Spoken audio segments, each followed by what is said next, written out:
Good day everyone. It's a pleasure to see both familiar and new faces here. Hopefully, by the end of this talk, the unfamiliar ones will become familiar too. Today, I want to share with you the next chapter in our journey. While this isn't the first report from our expedition, previous talks mostly focused on the results of our first trip to the Sahara back in November. I hope those who were curious have already seen the earlier videos. If not, don't worry, a full film is currently in production and will likely be released sometime closer to spring. The core footage will be there. What I'm showing today are just excerpts, just to prove we didn't only take photos. Yes, there is video. But video demands more, a script, careful editing, narrative structure. Today's presentation will do two things. First, it will give a condensed summary of that initial expedition, for those who missed it, and for those who need a refresher. Second, it will offer a sneak peek into our upcoming mission to the Richat Structure, the so-called Eye of the Sahara, in Mauritania. This new expedition is already well underway in terms of planning. 5 members have already bought their tickets and paid the required deposits. If anyone else is inspired to join us and there are no contraindications, you're welcome to sign up through the website. Just go to atlant.gg. If all goes well, you're coming with us. So, what drives these expeditions? Personally, I've been chasing one major question. In the documentary The Mystery of Egypt, the late Andrei Sklyarov once noted that many people believe the pyramids of Egypt were the handiwork of the survivors of Atlantis, a once great civilization that perished but left its mark. According to this theory, these survivors arrived in Egypt, dazzled the locals with their knowledge, built the pyramids, temples, and statues, and then passed the baton to the native population. This version deserves consideration. Of course, Sklyarov's main theory leaned more toward extraterrestrial origins, aliens who crash-landed, built extraordinary things, then left, taking their tools and leaving us with riddles. But the Atlantean version is still worth investigating. And that's where Mauritania comes in. Specifically, the Eye of the Sahara, or the Richat Structure. This massive, circular geological formation has long intrigued researchers and dreamers alike. And to me, it demands the most thorough, precise attention. Other candidate locations for Atlantis? Personally, I find them far less convincing. But this one has real weight. A glimpse from space. From orbit, the Richat Structure looks stunning, massive, concentric rings, alternating depressions and ridges. Now imagine filling those lower rings with water. The higher ridges would become islands. And suddenly, we're staring at exactly what Plato described in his dialogues Critias and Timaeus, the capital city of Atlantis. Some call this city Poseidonia, the heart of a vast kingdom. According to Plato, Atlantis wasn't just a city, it was a sprawling empire. But the capital? It was built on a series of concentric islands, separated by water channels and ringed by larger land masses. And that's exactly what the Richat Structure suggests. What we found in our first expedition. Now let me quickly summarize what we found during that first expedition. If you're curious about the full process, how we reached these conclusions, those details are in other talks and on our YouTube channel, and others. We spent nearly 10 days exploring, hiking, and researching. And here's the key takeaway. We discovered nearly every core feature described by Plato in connection with Atlantis and its capital city. We found clear evidence that water was once abundant there, enough to fill the concentric depressions and create true island zones. We identified the source, ancient rivers and streams that once flowed down from the massive Adrar Plateau. That plateau was once a vast watershed. These rivers could have easily fed not just lakes, but possibly even an inland sea. We found literal millions of tons of fertile soil, now mostly eroded into the depressions. Thousands of years ago, before the Sahara turned to desert, this region was lush and green. As the climate shifted and dried, the fertile topsoil was blown from the highlands into the lowlands, and the water receded gradually over centuries. Today, what remains are dried-out lakebeds, some still occasionally fill with water during rare rains. If we could somehow return the soil to its former place, this land could be farmed again. People could live here. Raise animals. Build a civilization. The lost river, the ancient sea, and healing springs. We also found a lowland valley, very likely the mouth of a massive ancient river, which still runs near the present-day town of Radon. Now, under certain conditions, especially in the past, this could have easily been referred to as a sea. Think about it, the sacred Lake Baikal is often called a sea, despite being a lake. Here, too, the width from one bank to the other is significant enough that locals might have used the same word. And Plato did speak of a sea surrounding the capital. In the central area of the Richat structure, we also found signs of thermal and mineral springs, specifically, radon emissions, a radioactive gas that in small, natural concentrations, can make hot springs healing. Yes, radon. It's what gives places like Karlovy Vary or Piatigorsk their therapeutic fame. Our measurements showed signs of exactly that, along with geological formations like breccia, and sedimentary layers where algae could have thrived in warm pools of water. Even now, standing atop the ridges of the Adrar Plateau or the ring-shaped hills of the Richat, you only need a little imagination to see the full grandeur of what was once here. Even in the absence of water, it's easy to visualize the ancient oasis, lush, green, overflowing with life. Imagine what a traveler in those times would have thought, stumbling across this place. It would have been stunning, unforgettable. And of course, they would have shared what they saw, with fellow travelers, with storytellers, with priests. Word would have spread, and over time, those descriptions might have made their way to Egypt, to temples, to priests, and finally, to Plato. This is the version we believe. That Plato wasn't describing a mere myth, but a real place. And not just any place, this place. The prototype of Atlantis. All 9 members of our team agreed. We believe we stood in the very place Plato described. We believe the Richat structure is the prototype of Atlantis's capital. Now, let's be clear about what we didn't find. We didn't find a single artifact, or shard, or ruin that we could confidently call a remnant of an ancient civilization, not yet. No housing. No tools. Nothing we could confidently date back 12,000 years, as Plato suggests. But that doesn't mean it's not there.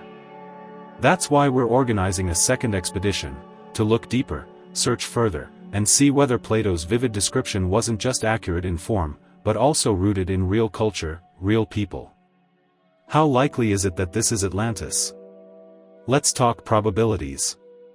How sure can we be that this is not just a coincidence? How do we quantify that feeling of certainty that each of us had standing there? There's a famous joke about a blonde woman being asked, "What are the chances of running into a dinosaur on the streets of New York at night?" She thinks and replies, 50-50. Either I do, or I don't. Funny, but also, kind of useful. Let's use that binary thinking to estimate the minimum probability. We'll assume each matching feature between Plato's description and what we observed is a random, independent coincidence with a 50% chance of occurring. Well, we counted at least 13 such coincidences. The math is simple. Probability equals 1/2 to the power of 13. That gives approximately 1 in 8,000. In other words, there's only a 0.012% chance that this is a coincidence. Which means, with more than 99.9% certainty, we are looking at the real prototype of Plato's Atlantis. And frankly, the real probability is likely even lower. Because, seeing a dinosaur, in New York isn't actually a 50-50 event. It's 1 in a billion. So if the odds of any one detail matching Plato's account are more like 1 in a million, and we still see 13 such matches, we're talking astronomically low odds of coincidence. A look at the map. Now, just a quick visual confirmation. Here's a topographic map showing what happens if sea level rose by 400 meters. In that case, most of the Richat structure would be flooded. Only the raised central parts, the islands, would remain above water. At 420 meters, you start seeing a perfect concentric pattern, just like Plato described. And let's not forget. Over 12,000 years, wind, water, erosion, and shifting soil would have changed the landscape. Some layers were stripped away, while others were deposited. And yet, even after all that time, it still looks like the capital of Atlantis. In some places, the soil was simply blown away. Take this area down below, for instance. Now it's just sand. But in the time of Atlantis, this region would have been lush. There simply shouldn't have been any desert here. And up above, the opposite. There we saw massive layers of rich, fertile soil, sometimes up to 2 meters thick. We saw it with our own eyes. So we reconstructed, as best we could based on our observations, what this area might have looked like 12,000 years ago. And you know what? It matches Plato's description almost 1-to-1. A central island. First ring of water. Then a ring of land. Second ring of water. Another ring of land. Then a third ring of water. And beyond that, the greater territory, where craftspeople lived, where cattle grazed, where crops were planted. To the south, Plato describes a sea. Remove the sand, and you're left with a vast basin. The distance from shore to shore here is over 40 kilometers, roughly the same as Lake Baikal in places. There's even a channel, exactly the kind Plato mentioned. Today, it looks natural. But it fits perfectly. So now we can start counting those independent coincidences again. 1. The island. 2. The first water ring. 3. The first land ring. 4. The second water ring. 5. The second land ring. 6. The third water ring. 7. The sea. 8. The channel. 9. The surrounding fertile land. 10. Rivers flowing through it. 11. Mountains to the north, exactly where Plato said. 12. Thermal and healing springs in the center. 13. Canal-like formations visible from above. That's 13 independent features, all described by Plato, and all present right here. That's where the math kicks in again. 1/2, to the power of 13. The probability that all of this is just a coincidence? Less than 0.012%. Which means, we're not looking at some poetic metaphor. We're looking at the real thing. Plato's Atlantis wasn't in the middle of the Atlantic Ocean. It was here. And that's no longer just a hypothesis, it's a data point. Now let me show you what this place looks like today. Where there once was a sea, there's now dry, cracked ground. But imagine it filled with water. Suddenly, the entire shape re-emerges, a vast lake or inner sea. A perfect match for Plato's account. We dug into one of the dried-out basins. Just at random. 2 meters deep, and we still didn't hit the bottom of the fertile layers. In this one basin, the depth of soil is easily 3 or 4 meters, maybe more. And this isn't even the largest one. This one is only 3 kilometers wide. Some others stretch up to 15 kilometers in length. We're talking tens of millions of tons of fertile soil. Exactly the kind of land that could have supported a thriving civilization, if the Atlanteans were real, and if they lived here. Now, not every place had the same depth. In one spot, we found only a shallow layer, maybe 30 centimeters, and then gravel. But elsewhere, it was meters deep. Walking through the area, we found places where ancient rivers had eroded the banks. The soil was washed away, and we could clearly see the exposed cross-section, rich, dark layers of earth several meters thick. Even up above, on the higher levels, the soil used to be fertile. But those upper layers probably date from a later, drier period. I suspect that the lower layers, the deeper, richer ones, go back 12,000 years or more, to the time of Atlantis's prosperity. These thick layers must be studied. Who knows, maybe buried somewhere in this soil are artifacts. Clues. Evidence of the people who once lived here. Near this area, the land remains rich. And if you look toward the nearby highlands, you can clearly see, it's dozens of meters deep. A river once flowed through here, powerful enough to take jagged black stones and wear them down into smooth, rounded pebbles. That doesn't happen in a decade. Or even a century. That takes time. That takes water, a lot of water. The riverbed itself stretches for kilometers. Maybe even 10 kilometers or more. And near the horizon, those fertile deposits again. Sediment the river didn't quite carry away. And remember, Plato said there were mountains to the north of Atlantis. Well, here they are. We climbed one of the ridges, carefully, risking a sprained ankle or two. And from the top, we looked down across the entire landscape. Even without water, it was breathtaking. Striped patterns of land and dry basins, like rings. Like islands. Now imagine that view with water. Striped bands of sea and land, alternating in the sun. Like a vision of paradise. It's not hard to believe that ancient travelers were deeply moved by this place. That they remembered it. Told stories about it. And that, eventually, those stories made their way into Egyptian temples. And from there, to Plato. At the end of our expedition, we filmed a panorama from that ridge. We also stopped to take a closer look at the massive rocks around us. They turned out to be breccia. A type of rock that forms before volcanic eruptions. There's no volcano here. But this site shows signs of high-temperature geological activity.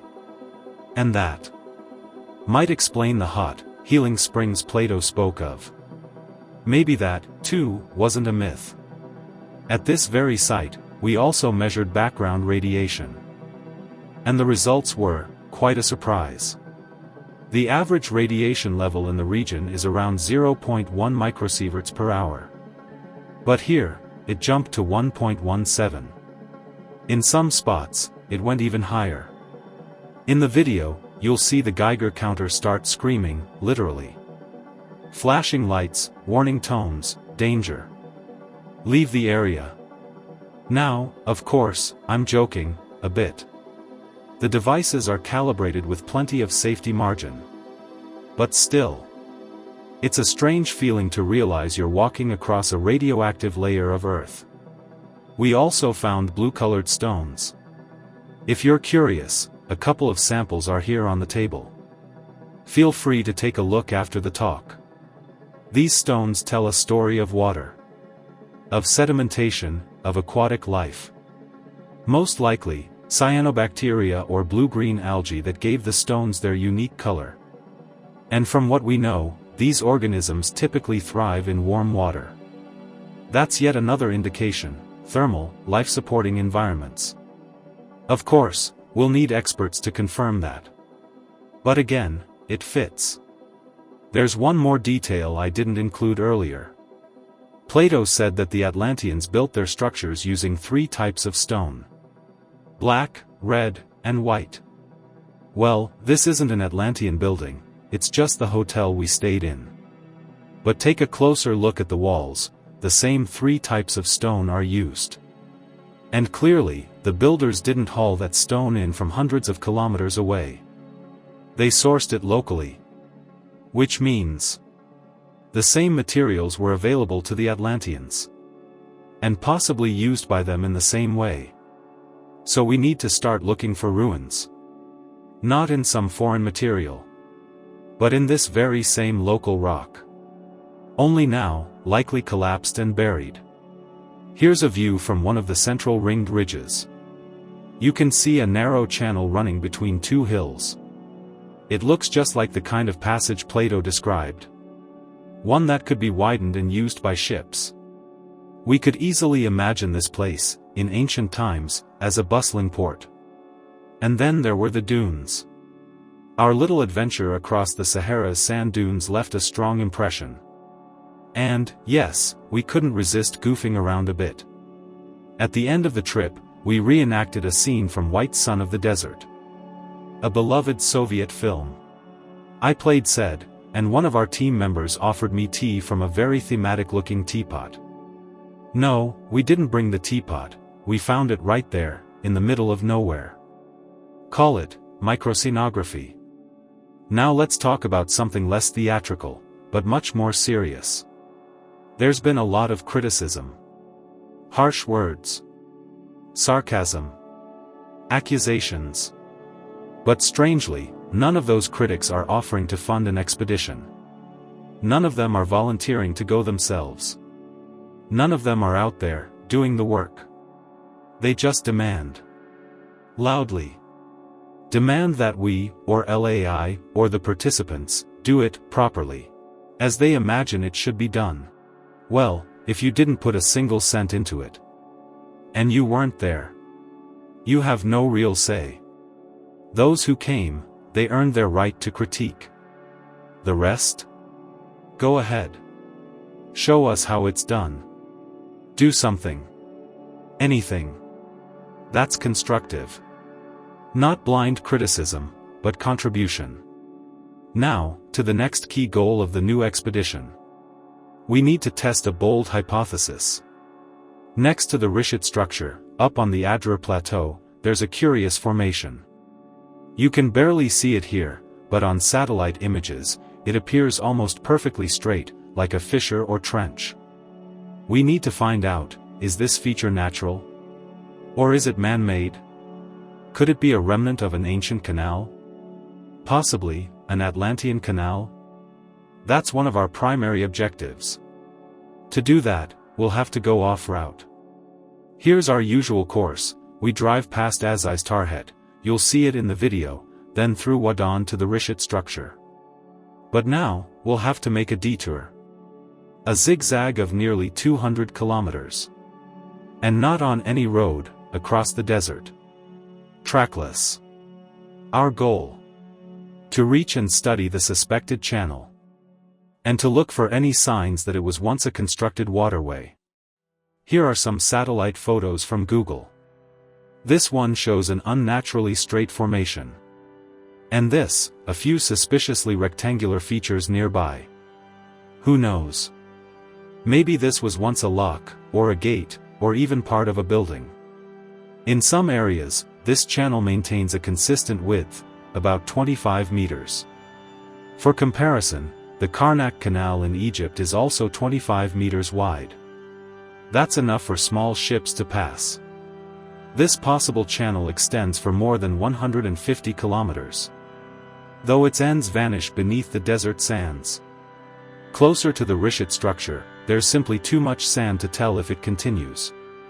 And on the opposite side, where it may have once connected Atlantis to the Atlantic Ocean, we can't see anything either, again because of the dunes. But nearby is a tributary of the Senegal River. And from a purely engineering perspective, digging a canal here, the shortest, cheapest route, would make perfect sense. This is what the construction of the Corinth Canal looked like, the one that cuts through the Peloponnese Peninsula. It was completed only about 80 years ago, so it's modern. And today, ships still pass through it. Of course, we're not expecting to see anything like that. 12,000 years is a bit longer than 100. But here's the interesting part. Some sections of the Corinth Canal were started over 2,000 years ago, during the reign of Emperor Nero. And one of the ancient cuts from that time still survives, though it's been worn down by time, water, and erosion. If we could find anything remotely like that here, a trace of a tool, or the unmistakable touch of a human hand, it would be a discovery of enormous significance. Now, here's the route we plan to take. We'll pass through a place with the curious name, Pharaoh. Anyone else getting Atlantis Egypt pyramids vibes? Why is there a pharaoh right next to the Richat Structure? Coincidence? Or a whisper from the past? We don't know. But we'll drive through, and we'll take a look. Our final stop, the site of the possible canal. is located where the zigzag detour ends. There, we'll set up a base camp. This time, no hotels. No red white black stone lodges like in the Richat area. We're talking tents, sleeping bags, desert wind, and 2 full days of adventure. You might have to crawl into your sleeping bag early when the heat dies down. But really, what's an expedition without a bit of discomfort? Our first expedition had no real danger. This one? It's got a bit of risk. But don't worry, it's not mandatory. If anyone prefers a more comfortable plan, they can head straight to the eye of the Sahara and stay at the hotel. Research there is just as valuable. As for those who do come along, the chance of a scorpion sting is extremely low. Locals walk barefoot, and no one seems to be getting bitten. Honestly, the dangers of Mauritania are greatly exaggerated. And we can say that with confidence, based on our first-hand experience. Now, back to the canal.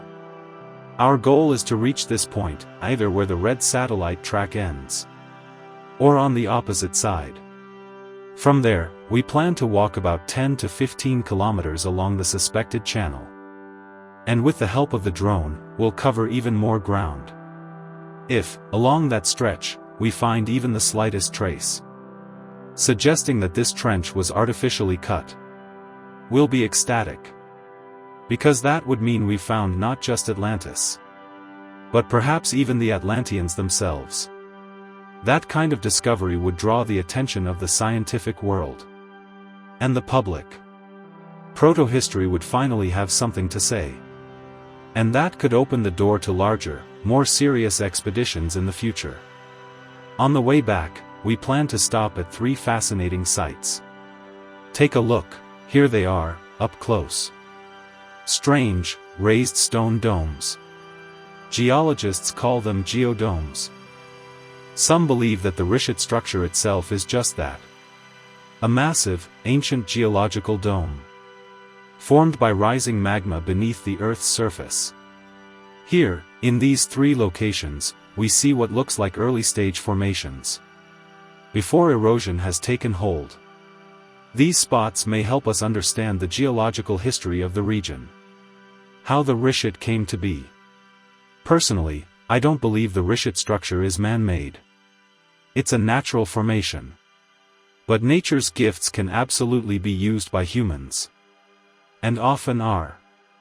We still can't sculpt landscapes at will, beyond moving some dirt around with machines. And if the Atlanteans existed, they likely had similar limitations. Now look at the elevation profiles of those domes. They speak for themselves. We also plan to revisit what we call micro-Richat. On our first trip, it looked like a plain. But this time, we'll study the profile more closely. Here, we suspect erosion has already begun. Unlike the 3 domes below. If we spend more time here, we might prove that this is an intermediate stage in the formation of a full-scale Richat. And finally, something unexpected. Something that even gave me goosebumps. And I'm not one for esoterica. Here it is. The Richat structure and the Adrar Plateau. Seen upside down. North on the bottom, south at the top. Now look. Isn't it obvious why this is called the Eye of the Sahara? There's the pupil. There's the lid. There's the gaze. And what about this formation? At first glance, it's just a mountain ridge. But look again. Its shape is unmistakable. It resembles the Eye of Horus, one of the most ancient and iconic symbols of Egypt. Where did that symbol come from? Could it be that not only the pyramids, but the very Eye of Horus itself, came from Atlantis? We can't say for sure. But the resemblance is striking, and it deserves attention. We won't have time to study this in detail during the second expedition. But it's definitely something to keep in mind for future research. Here at LAI, we're lucky to have excellent contacts. For example, Tatiana Alexeyevna Sherbakova, PhD in history. She's a formal, credentialed historian, but one who always sympathized with alternative thinkers like Andrei Sklyarov, myself, and the entire LAI team. She even wrote a fascinating book titled The Birth of the Eye of Horus. In it, she explains that the symbol originates not in dynastic Egypt, but far earlier, in the pre-dynastic period. Yes, it appears in its familiar form during the 3rd and 5th dynasties, but its true origins are lost in the fog of deep time. One detail is particularly interesting. The Eye of Horus is almost always depicted in blue or turquoise tones. And now, here's the strange part. At the very tip of that ridge, the one shaped like a tear falling from the eye, there's a patch of blue material. From satellite imagery, it looks remarkably like turquoise, the same stone used to depict the eye in countless ancient artworks. It would be very interesting to examine these rocks on site. What are they really made of? Is this just a coincidence? Or could this be the true origin of the blue tones in the Eye of Horus? We'll have to leave that question for later. But in this expedition, we do plan to visit that exact spot. We have the coordinates. And we'll check it out. There's more. Across the Richat Structure, in otherwise empty desert, we've spotted areas suspiciously divided into neat rectangles and squares. Now, yes, this might just be natural. Cracks in sandstone, erosion patterns. But maybe, just maybe, this is the trace of human activity. Another clue. Another step closer to answering the big question. Did the Atlanteans really exist? Here's another example. Perfectly straight intersecting lines, almost like a grid. We've seen nothing like this in other places people recommend we visit. In those locations, the ruins are clearly from the medieval period. But here it's different. Something feels off. We'll definitely explore it further in the next expedition. We also plan to continue our radiation survey. This time, more thoroughly, across entire square kilometers of the unified Richat structure. We may even try to build the first draft of a radiation map, marking where radon is seeping from below. I'm planning to use a simple, affordable radon detector. Nothing fancy, around a few thousand rubles. Something well within the expedition's budget. And with that, we'll be able to measure where the concentrations are highest, and how dangerous each zone is. In fact, in our last trip, the detector sometimes screamed, "Danger! Leave immediately." You'll see that moment in the video at the end of the talk, when we all realized it was time to scatter. We'd also like to re-examine certain areas with thick fertile sediment layers. The ones marked with ellipses. Last time, we dug blindly, 2 meters down, just with shovels. This time, we'd like to do it smart. To do that, we're hoping to get our hands on a ground-penetrating radar. And we believe some of our allies may be able to help us build a homemade version.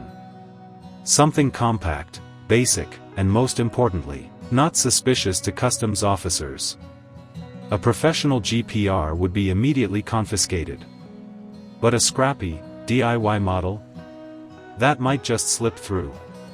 If we can scan the soil to a depth of 5, 6, or 7 meters, we might detect anomalies. And if we do, we'll dig with purpose. 5 meters. 7 meters. As deep as needed. Even if it means hiring local diggers to help. Now, let's return to our most intriguing discovery so far. Something we, and others before us, have actually held in our hands. The sandstone discs. One of them is now in Rostov-on-Don, at a lab where our Yulia Gorlova works. She's performed many analyses, and continues to work on it today. Just a couple of days ago, we were hoping for results. Yesterday, we were still hoping. And even today, we remain hopeful. But for some reason, fate keeps interfering. Everything keeps getting delayed. So for now, I can't tell you whether or not that disk contains microlayers of iron and titanium. But if it does, well, just think about it. Iron and titanium. On a sandstone disk. In Mauritania. And yet, the same combination has been found on ancient Egyptian sculptures. Egypt. And titanium. Let that sink in. If we find the same microstructures on both objects, we'll have established a direct connection between two seemingly unrelated worlds. That would be a breakthrough. For now, the mystery remains. But as soon as the results are in, I'll share them in our groups and channels. In our previous expedition, we also conducted a preliminary survey. At the boundary between yellow sands and dark, hard bedrock. Why? Because we hoped that along these eroded edges, we might find fragments of buildings, statues, or something else, man-made. In our first expedition, we didn't find any real artifacts. No fragments of pottery. No broken statues. Nothing man-made. But the possibility remains. And with this second expedition, maybe, just maybe, we'll be luckier. This is a river cut, where sediment builds up naturally. If there's anything to be found, this is the most efficient place to look. No need to dig randomly. Just walk, observe, photograph, and collect any shards you find. We'll continue this work with the team from the second expedition. And now, let's end on the most pleasant note. Our final day, we'll reach the Atlantic Ocean. Once again, just like last time, we'll spend it on the shore. Swimming, relaxing, reminiscing. And dreaming up plans for what's next. One of those future plans? Exploring the ocean shelf off the coast of Mauritania. Roughly 100 kilometers offshore, there's a massive underwater formation.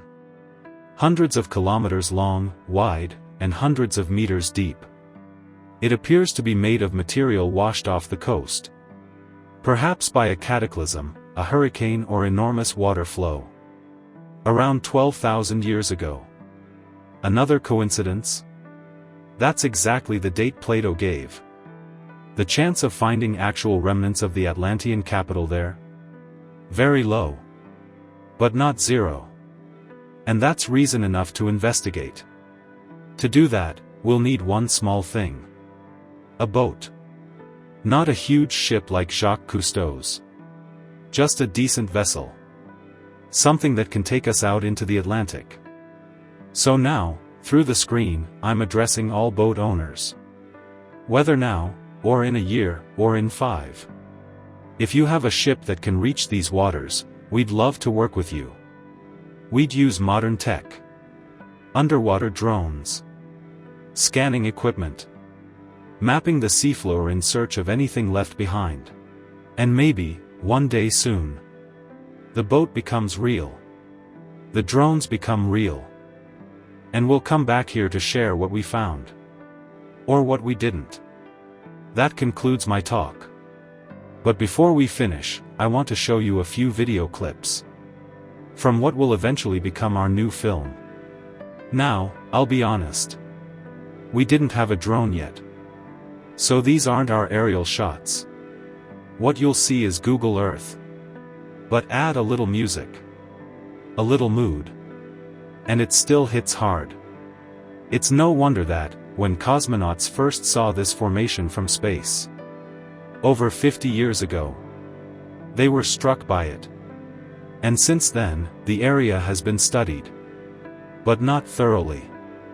In fact, this LAI expedition may have been one of the first true group efforts. Before us, there were only solo researchers. And they weren't exactly eager to share what they learned. But now, you have this information. This is the turgid oasis. Our launch point on this new journey. The road to Pharaoh, and beyond. Beautiful landscapes. And yes, one of the few places with running water. Elsewhere, there's water too. But it hides beneath the sand. Only the presence of palm trees hints at it. We traveled in 3 dusty jeeps. Our luggage bouncing around in the trunks. Everything covered in sand. But we made it. It's doable. It's livable. It's an expedition. We tried digging. But, turns out we're not great at it. So we called in locals, far more experienced. And they managed to dig down 2 full meters. But we're not useless. We have brains. And hearts. And they're both set on this mission. And yes, while standing there, White Sun of the Desert came to mind. That spirit, that humor, that grit. If you go, take the film with you. Trust me. It fits the mood. Up there, that's a panoramic shot of the Adrar Plateau. Below, a flyover, no, not a drone. But Google Earth again. We're flying along the very trench that might be an ancient canal. Maybe it's just a crack. But maybe, it's something else. Because by some strange coincidence, it runs in a straight line. From the Richat Structure to the Senegal River. Coincidence? We'll see. For now. That's all. Thank you.